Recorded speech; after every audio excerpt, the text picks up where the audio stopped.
All prices in this video are powered by TCG Player. If you guys are going to be shopping on TCG Player, it would mean the world to me if you guys would use my affiliate link. We also want to thank our other sponsor, Dragon Shield. Dragon Shield has some of the best sleeves and Magic the Gathering accessories on the market at a very affordable price. Hey guys, welcome to BudgetEDH. I'm your host, Mike, and on this week's episode, we bring you Tergrid, God of Fright out of Kaldheim. Tergrid is a modal double-faced commander. On its front face, we've got Tergrid, God of Fright, 3 black for a legendary creature god with menace. Whenever an opponent sacrifices a non-token permanent or discards a permanent card, you may put that card from a graveyard onto the battlefield under your control. And then on the other side of this card, we've got Tergrid's Lantern. It's 3 and a black for a legendary artifact. You can tap it. Target player loses 3 life unless they sacrifice a non-land permanent or discard a card. And you can pay 3 and a black, untap Tergrid's Lantern.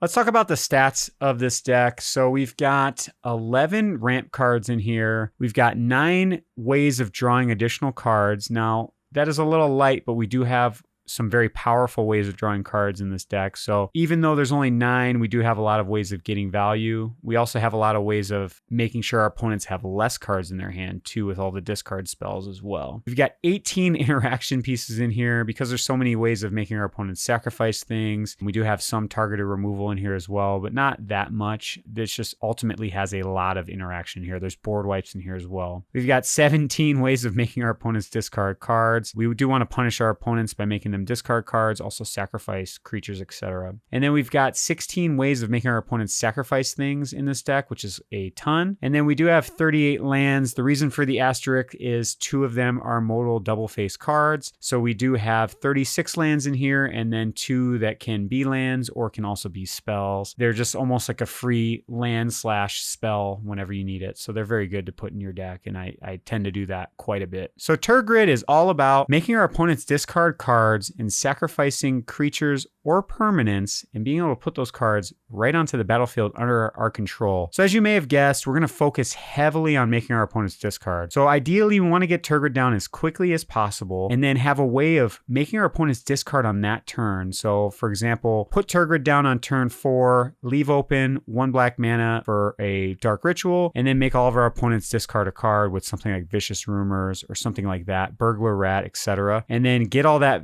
whatever they discard, put onto the battlefield under our control if it's a permanent card. We do have a lot of discard synergy cards in here. So we have cards that when our opponents discard cards, we draw cards. We have cards that when our opponents discard cards, they take damage. A lot of different cards like that, which we'll go over later in the video. And then, as you may have guessed, sacrifice is also a heavy theme on this deck. Now, you could take this deck one way or the other and make it all discard or all sacrifice, but I like having a happy medium and having a little bit of each in here because you're going to have so much interaction with all the sacrifice effects in here and also ways of shredding their hands as well. This is a very punishing deck that we're going to be playing. And then, of course, we are going to steal all their stuff if Tergrid's on the battlefield. So we do want some ways of protecting Tergrid because you'll see when you play this deck, your opponents are instantly going to think that you are the biggest threat at the table because of what Tergrid can do. The second you make your opponents discard the card with her on the battlefield, they'll realize that they made a giant mistake by letting that thing live. So the more you play this deck, the more you'll see your opponents are going to try to kill Tergrid as quickly as possible. So we do want ways of protecting Tergrid. First up, let's go over some of the ramp that we have in this deck. Now we did opt to go with 2 converted mana cost or less mana rocks in this deck. We want to get Tergrid down as quickly as possible so we can start accruing that value. So first up, we've got Soul Ring, we've got Everflowing Chalice and Arcane Signet. Then we've got Felwar Stone, Mind Stone, and Thought Vessel. These are all 2 converted mana cost or less artifacts. It's going to get us some early game acceleration so we can get Tergrid out as soon as possible. Then we've got Prismatic Lens, Charcoal Diamond, and Leaden Myrrh. Charcoal Diamond and Leaden Myrrh, although 2 converted mana cost, they can't be tapped the turn that they come down.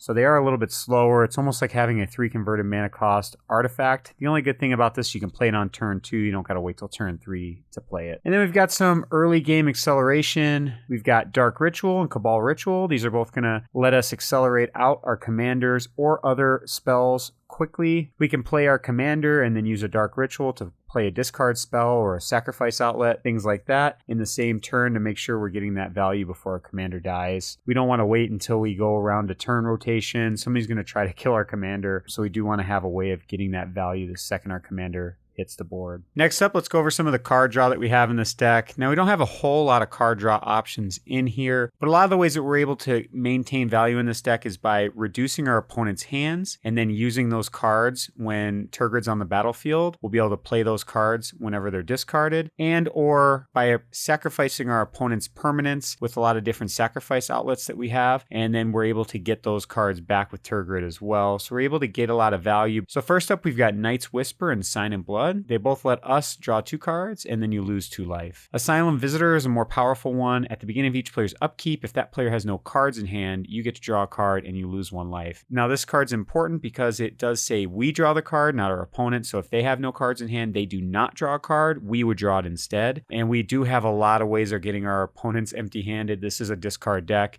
and a sacrifice deck, so it's going to be very easy for us to get our opponents empty-handed.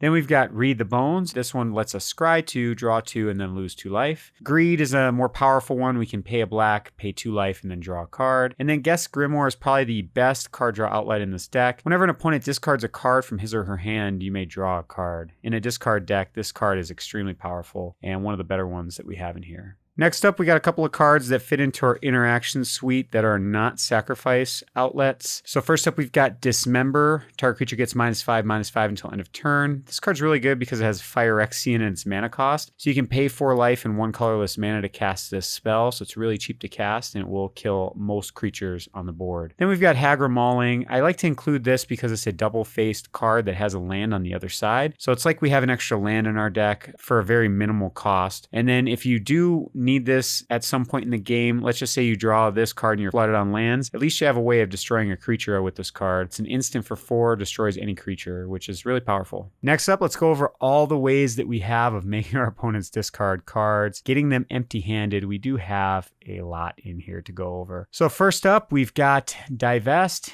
Target player reveals their hand. You choose an artifact or creature card, and that player discards it. Vicious Rumors is a global discard. It deals 1 damage to each opponent, and each opponent discards a card. Then they put the top card of their library into their graveyard, and you gain a life. So this card does a lot for 1 mana. Then we've got Inquisition of Kozilek. This only works for 1 player. They reveal their hand. You choose a non-land card with converted mana cost 3 or less, and then they discard it. Then we've got Elderfang Disciple, Rotting Rats, and Burglar Rat. When these enter the battlefield, each opponent or each player discards a card. A nice way of making everyone discard a card all at once for a cheap mana cost. Then we've got Smallpox. Each player loses a life, discards a card, sacks a creature, and sacrifices the land. This is a very powerful card in this deck. There is also Bigger Brother Pox that is much more expensive, and we couldn't fit into the budget version of this deck. I think it's about $8 to $10, but if you have it, definitely put it in here. Then we've got Drill Bit. It's got Spectacle, so you can pay for its spectacle costs if an opponent lost life this turn. Target player reveals their hand. You may choose a non-land card from it, and they discard it. Dark Deal. Each player discards all the cards in his or her hand, then draws that many cards -1. So this is like a way worse Windfall in black. Then we've got Bottomless Pit and Cunning Lithiomancer. Both of these, during each player's upkeep, that player discards a card or discards a card at random in Bottomless Pit's sake. Then we've got some more ways of making our opponents discard cards. These are all global effects, so all of our opponents are going to discard. Arterial Flow makes each opponent discard 2. Delirium Skeins makes each opponent discard 3. And then Unnerve makes each opponent discard 2. Next up, we've got Siphon Mind. This is a card I like putting in most black decks just because of how good it is. It's a 4-mana sorcery. Each other player discards a card. You draw a card for each card discarded this way. So for 4 mana, you're going to make all of your opponents discard 3, and then you're going to draw 3. Super good card. It's a very good card, and I'm surprised it's still really cheap at only $1. Then we've got Awaken the Erstwhile. Each player discards all cards in their hand, then creates that many 2/2 black zombie creature tokens. Fraying Omnipotence. Each player loses half their life, then discards half the cards in their hand, then sacrifices half the creatures they control, and you're going to round up each time. This is similar to Pox that I was talking about earlier, except it's a 33-cent card instead of almost $10, so very good in the deck.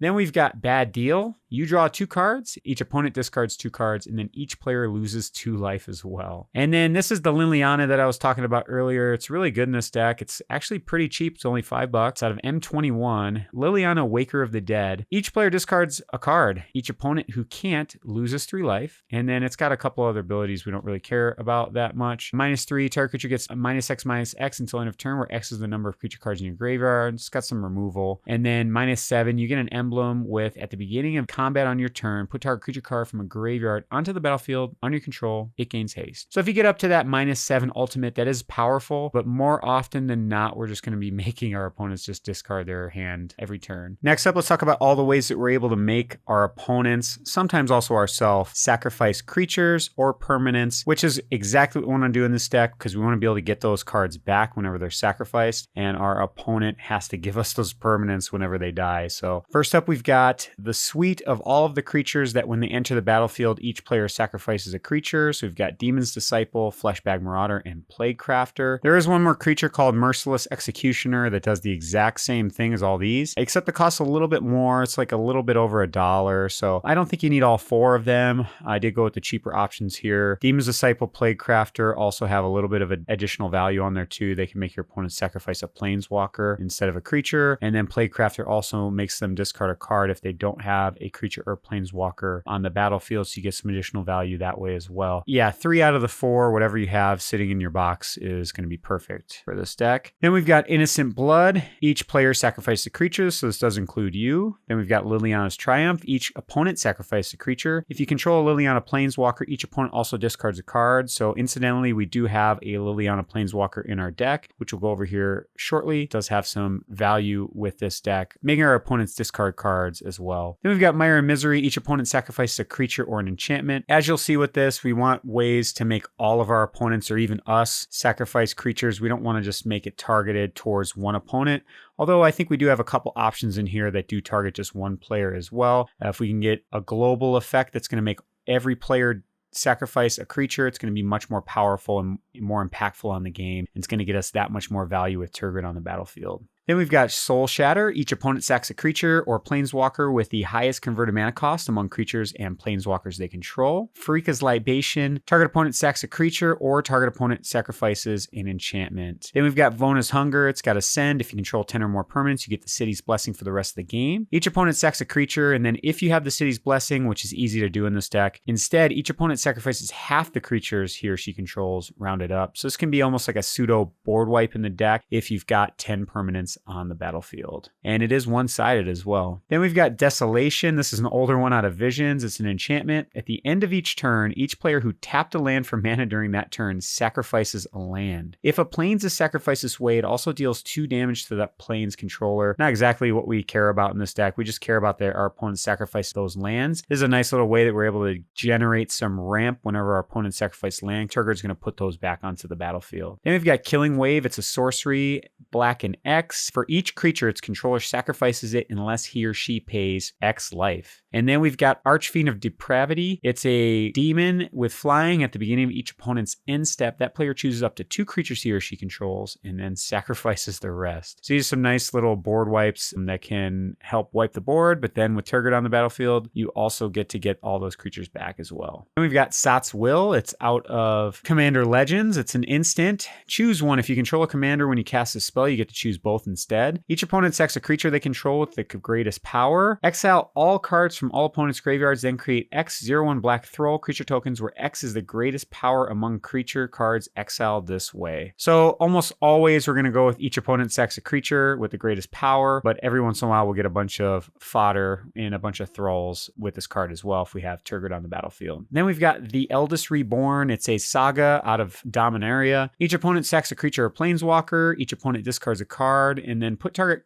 creature or planeswalker card from a graveyard onto the battlefield under your control. So this kind of checks all of the boxes. It's going to sack a creature, discard a card, and also bring him back as well. So very powerful card in this deck. Next up, let's go through some of the utility cards that really don't fit into any of the other categories that have powerful impact on the game with this deck. So first up, we want some ways of protecting Tergrid. Tergrid is a lightning rod. The second that card hits the battlefield, everyone's going to be like, we need to kill this immediately. Otherwise, your hands are going to be destroyed, all of your creatures are going to be dead, and then I'm going to have all those cards on the battlefield under my control. So your opponents are instantly going to try to gang up on you and kill that card before all the crazy stuff happens. So some ways of protecting your creature, I've got Lightning Greaves in here. It's one of the better ways of protecting your commander. Equipped creature has haste and shroud, and you can equip it for 0. So you can have Tergrid enter the battlefield, you can go to equip the Lightning Greaves on it right away. Swiftfoot Boots is also another option. If you are looking for a cheaper option to Lightning Greaves, I would say go with Swiftfoot Boots, like $1 instead of almost $5 for Lightning Greaves. And then another cheap option of protecting your creature is Kaya's Ghost Form. You can enchant creature or planeswalker you control, and when it dies or is put into exile, return that card to the battlefield under your control. So another really nice way of protecting your commander whenever it dies. Then we've got one of my favorite cards. I put this in a lot of black decks, so if you watch a lot of my videos, you'll see that this card gets put in like every black or aristocrats type deck just because of how powerful it is. I'm surprised how cheap this card is still.